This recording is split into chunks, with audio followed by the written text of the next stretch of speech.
Hello students, अब हम बात करने वाले हैं वाच्य के बारे में।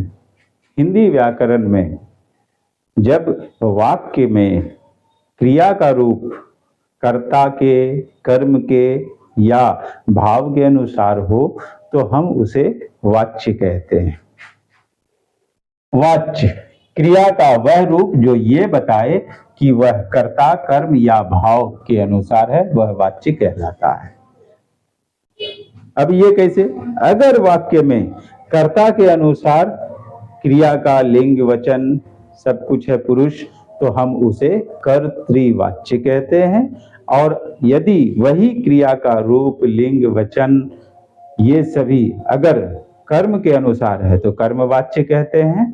और जिसमें न कर्ता के अनुसार हो न कर्म के अनुसार हो बल्कि उसमें भाव की प्रधानता हो तो वो भाववाच्य कहलाता है।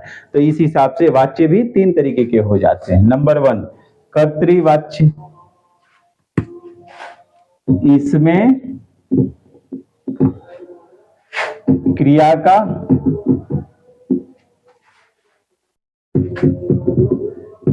लिंग, वचन, पुरुष आदि कर्ता के अनुसार होता है।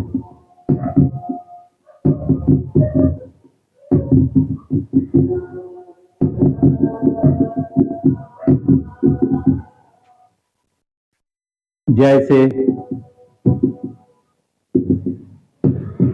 मोहन गाना गाता है,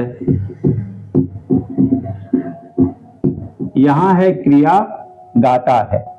गाता एक वचन को शो कर रहा है, पुल्लिंग को शो कर रहा है। तो मोहन क्या है? पुल्लिंग है और एक वचन है। तो कर्ता के अनुसार यहाँ क्रिया का लिंग, वचन, पुरुष है, इसलिए हम इसे कहेंगे कि ये कर्तृवाच्य है। इसी की जगह पे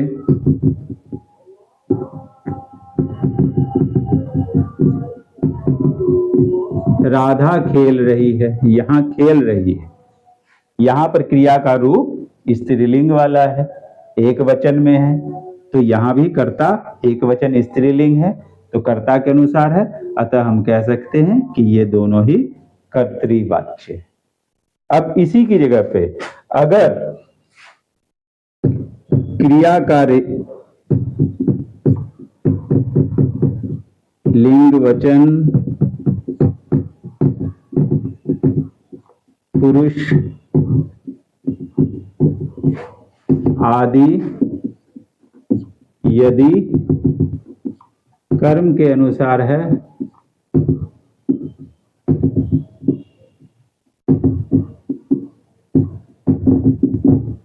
तो वह कर्मवाच्य है।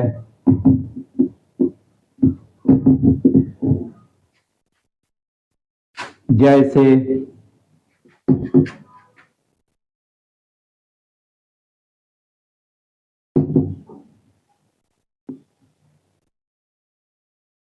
मेरी पतंग उड़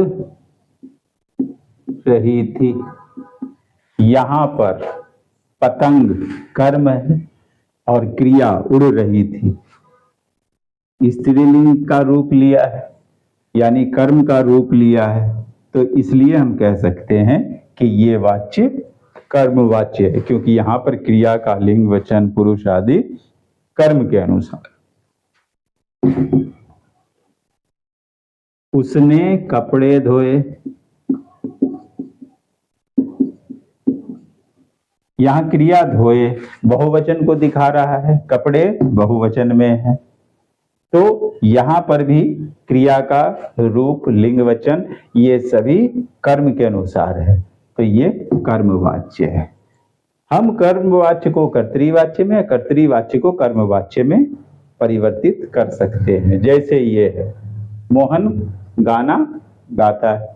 अब इसी को उल्टा कर दें, मोहन के द्वारा गाना गाया गया, तो ये कर्मवाच्य में बदल जाएगा। जैसे यहाँ कर्मवाच्य मेरी पतंग उड़ रही है, ठीक है, मैं पतंग उड़ा रहा हूं, तो ये कर्तरी में बदल जाएगा। तो इस तरह से हम इन तीनों को एक दूसरे में बदल सकते हैं, परिवर्तित कर सकते हैं।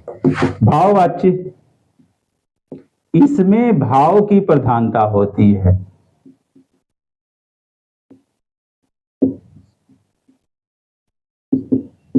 ना तो कर्म होता है बड़ा, ना ही कर्ता होता है बड़ा, इसमें भाव की प्रधानता होती है। जैसे उससे गाना गाया नहीं जाता, ये एक भाव है।